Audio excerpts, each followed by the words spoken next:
Of all the titles in the world, to get a remaster, a re-release, whatever you want to call it, I never once pictured that Bladestorm, of all games, would get one. Originally, the game was released in 2007 for the PS3 and the Xbox 360. It was developed by Omega Force and published by Koei, which Omega Force, by the way, is just a division under Koei. So Koei is mostly known for their Dynasty Warrior games and their many, many clones of Dynasty Warrior games, like Hyrule Warriors, One Piece, that Fist of the North Star game, just to name a few, but there's a lot of them. They're also known for the Winback games, Romance of the Three Kingdom titles, Nobunaga's Ambition, and Nioh. I'm very confused as to why, of all games for Koei to remaster and make an expansion for, why Bladestorm was their candidate. Unless I'm mistaken, Bladestorm, at least I was under the impression that it didn't sell that well, and it got pretty mediocre scores from critics. So why, of all games, was this one remastered? Well, my only guess is that in Japan and maybe even parts in Europe, this game sold significantly better than it did here in the US. I mean, Koei is, from my understanding, huge in Japan, so that, I guess, would make more sense to me.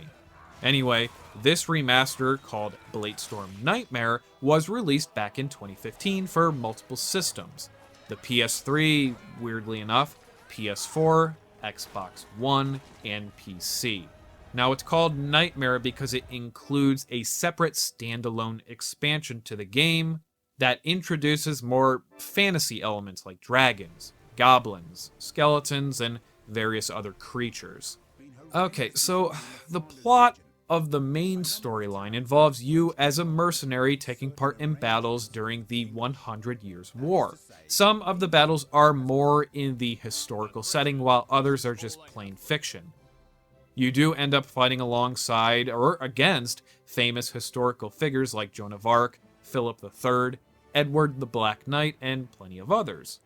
But what's kind of strange is that you're able to flip-flop back and forth between the French and English armies in between battles, if it allows for it. Like, I get the concept of mercenaries and all, but that is so beyond weird to be able to flip-flop between armies at really any point in the story. Now, outside of that, I couldn't really tell you much about the game's story. Why? Well, unfortunately, I found it to be painfully slow and boring. So much so that after the first couple levels, I unintentionally found myself skipping through the cutscenes and the moments of dialogue because, honestly, I just didn't give a shit anymore about what was happening or any of the characters involved. I'm positive other people enjoyed the story and all, and you know what, that's totally fine. In fact, that's fantastic. I personally could not get into it one bit, no matter how hard I tried. If you are looking for a game with a long campaign, well, you're in luck. I've read that this game can take anywhere from 30 hours to beat to over 40, and that is just with the main core storyline, not even counting the whole Nightmare expansion. I myself have only played around 6 to 8 hours in total between Nightmare and the original storyline. Visually speaking, this is, yes, a very dated looking game. It's not bad looking, you know, like the characters look fine, the textures, lighting, everything looks just fine. But at the same time, it's very obviously dated. The original game was as well, but still. The cutscenes do look good, but the only thing that bothers me and is jarring to the eye is when you see objects like hair, weapons, and whatever else just clip right through other objects. A little clipping is whatever, I don't care, but I mean, sometimes this just borders on pure ridiculous as how bad the clipping is. One thing that I guess sorta relates to the graphics is the mini-map on the top right. I hate this thing. It's not easy to read, even with a large 4K TV. It takes me a few seconds to register where I'm going and what's even around me, unless I pull up that big map, and, you know, that's just a piss-poor design in my opinion. Or maybe I'm just getting old and my eyes don't work the way they used to anymore. Either way, I hate this. The sound design is totally fine for the most part. I love the music, like I do in most Koei games. That's the one thing that Koei has going for it and has always excelled in. Their music is top-notch. Their voice work is okay. It's not bad, but it's not great either by any means. The only thing I despise about the voice acting is when you are playing in-game. So anytime you attack, tell your units to form up, or perform whatever commands, even swapping from unit to unit, the characters say the exact same few lines over and over ad nauseum. You'll end up hearing some of the lines like 100 times in one single level, and it is just the worst thing. Line up!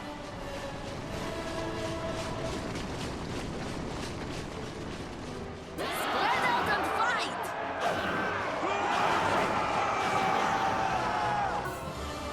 Line up!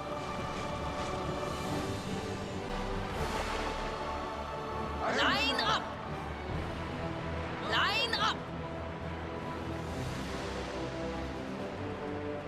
Finish them! Spread out and fight! Line up! It reminds me exactly of when I used to play those old Dynasty Warrior games, and every single time you beat an enemy officer, your character would shout the exact same line each and every single time. Bladestorm is a real-time strategy game. Problem is, there's very little strategy in regards to the actual gameplay, and that's depressing since Bladestorm has all the potential in the world to be a great RTS title, but it's so deep and the gameplay is so shallow and bare bones. Every mission, every level for the most part, all play out the exact same. Yes, there's some differences between certain levels, but as a whole, if you played the first 5 or 6 levels, you've pretty much played the entire game. Not a whole lot changes other than being able to access more soldier classes, upgrade your character, and even the soldiers themselves. Majority of the combat in Bladestorm, all you have to do is hold down R1 if you are playing on the PlayStation, and your unit goes into an automatic controlled attack mode. You do have other attacks or commands that you can utilize that are different from that of, say, like the bow and arrow class to the sword and shield class, but generally speaking, when you are against an enemy unit, all you have to do is hold down one button, and that's it. All of the attacks are automatic, which is very disappointing. I kinda wish that you were able to control your main character once you get involved into combat, and you can attack and perform your own combos against enemy units while your soldiers are off doing their own thing. That would have been not only much more enjoyable, it would also have been extremely less repetitive in my opinion. There are other things you can do while you are in-game, like spawn any unit that you have purchased from the shop. You can use items that have a variety of different effects, like boosting your attack, your defense, or you can even resurrect fallen allied soldiers that were killed in your unit. There are times where you can swap between different mercenaries in-game, and you can send out commands to those mercenaries to either attack a location, defend an allied base, follow you, combine with your unit, or even just wait. But outside of that, there's really not much else to say about the core gameplay. It's so simplistic that it's frustrating.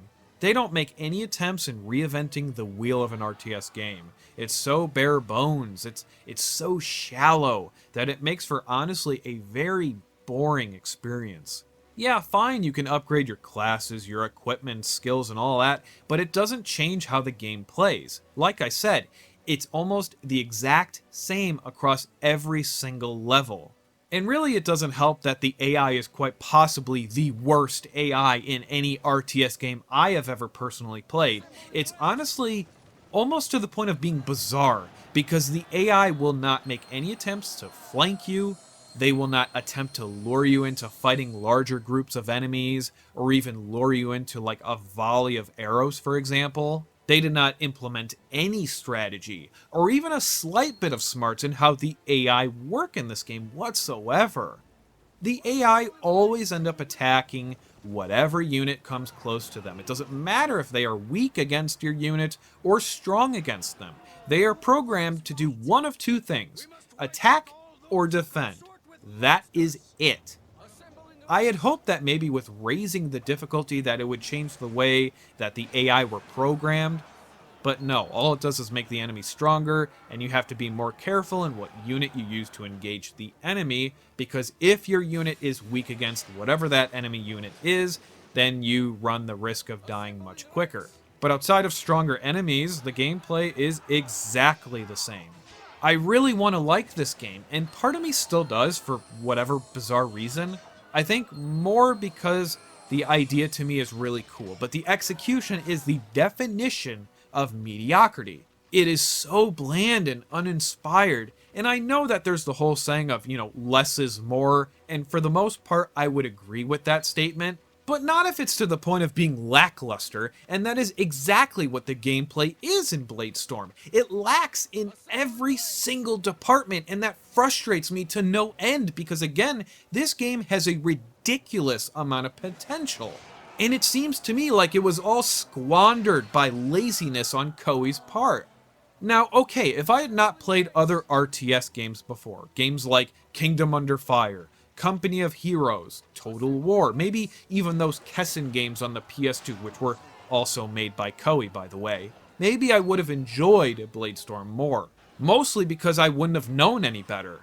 But when you play other RTS games, even those that aren't exactly like the best in the world, you begin to realize how much more intricate and fun those games are, how much more involved those games are compared to something like Bladestorm.